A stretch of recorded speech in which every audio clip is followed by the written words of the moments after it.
Beth and Max. This is a partnership with CU Boulder, with all of you, but also with our city.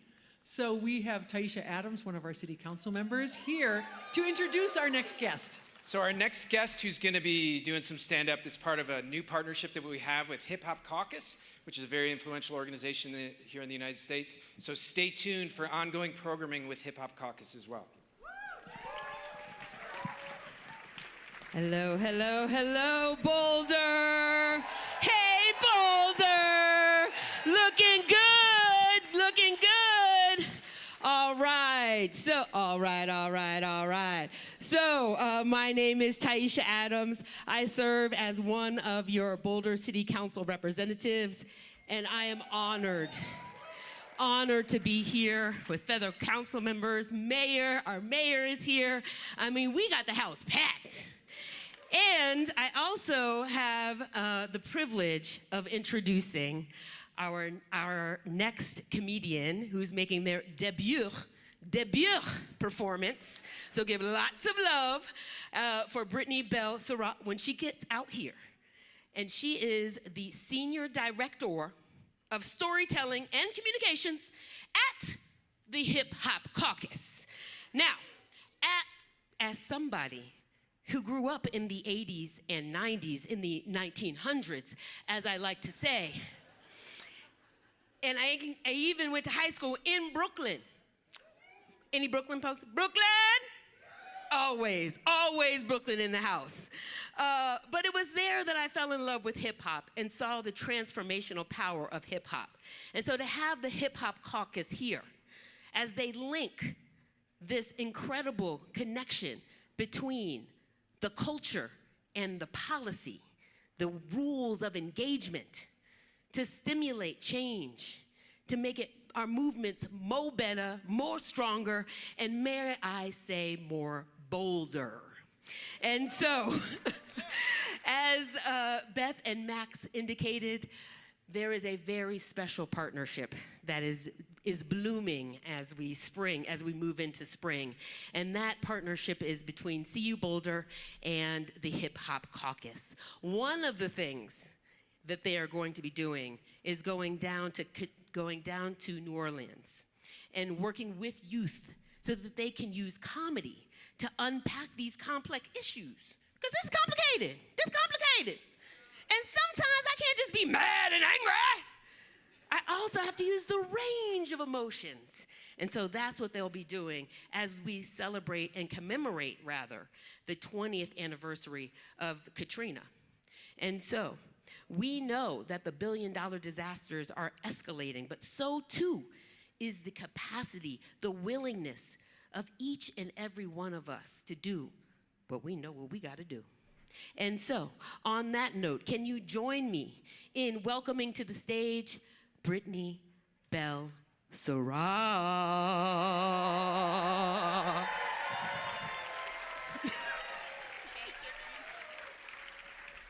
Thank you for that wonderful introduction. Boulder, how y'all doing? Woo! Awesome. I am excited to be here in Boulder, visiting from our nation's capital, Washington, D.C. Woo! And in D.C., everything is political. As a matter of fact, I am a DEI hire for this show. I knew Beth from the looks of this audience. Y'all needed black people. I told Beth I thought I was a little funny, and she said, "You're hired."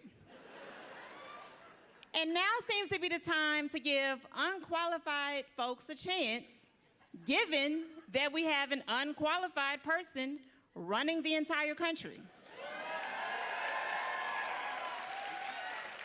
And no, I am not talking about Donald Trump. I'm talking about our co-president, Elon Musk. So y'all can forget about a circular economy when we have a bunch of squares running the nation like a bunch of dickheads. And speaking of dickheads, have y'all seen the research around microplastics? Apparently, they're causing men's penises to get smaller. Now, this is the rave and the conservative right manosphere. Of all of the climate and environmental disasters happening, this is what has the right's attention. Just a bunch of little dicks worried about their little dicks getting littler.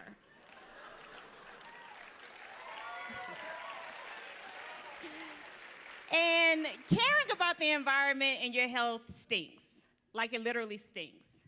I recently changed from my sweat-stopping, pore-clogging aluminum deodorant to a natural, plant-based, aluminum-free deodorant, and I always stink. Just this weekend, I walked past an unhoused man, and he said, "Baby girl, you're too pretty to be that funky." Thanks. And I'm a walking contradiction.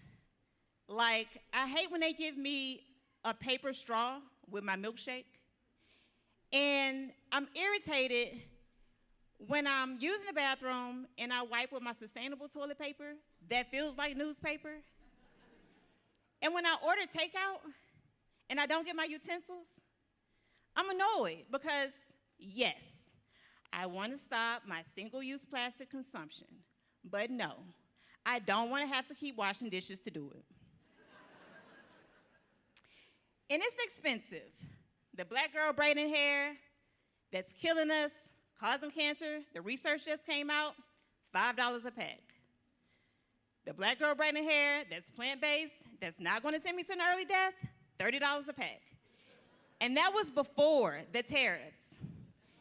And you can forget about living in a nice tree-lined community that doesn't have a factory by your kids' school, and you have a nice Whole Foods that you can walk to.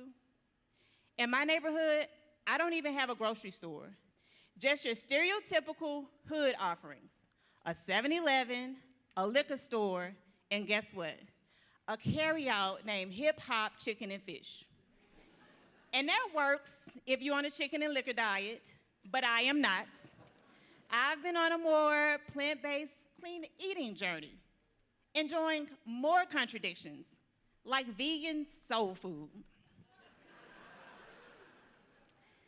And that's because I try to keep things culturally relevant and authentic for me. So by all accounts, I'm very country. I'm from Mississippi. By some accounts, I'm ghetto. And not to equate black with ghetto, but y'all know. And I'm very stereotypical ghetto, like hair bonnet on in the airport, speakerphone on in the nail salon. My middle name has an apostrophe in it.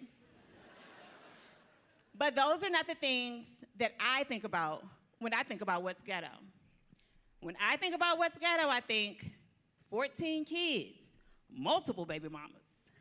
When I think about what's ghetto, I think filing for bankruptcy over and over to avoid paying your debts.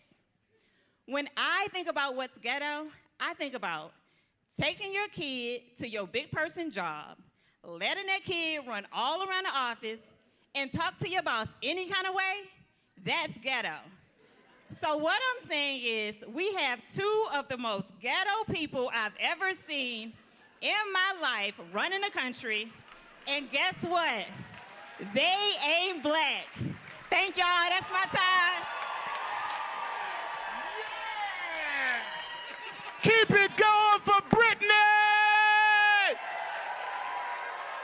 Hey, Brittany, they're standing up for you, Brittany. She can't even see y'all. That was fantastic. Brittany, come on, let her hear it. That was her debut of comedy. Look at that. That is fantastic. I'm gonna tell Brittany the truth. We don't need you. That's your last time. I don't need this competition.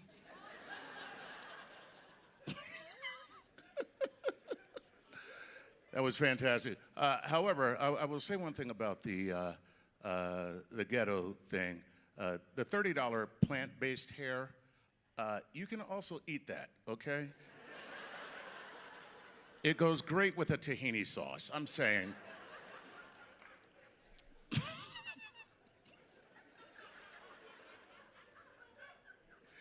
All right, guys.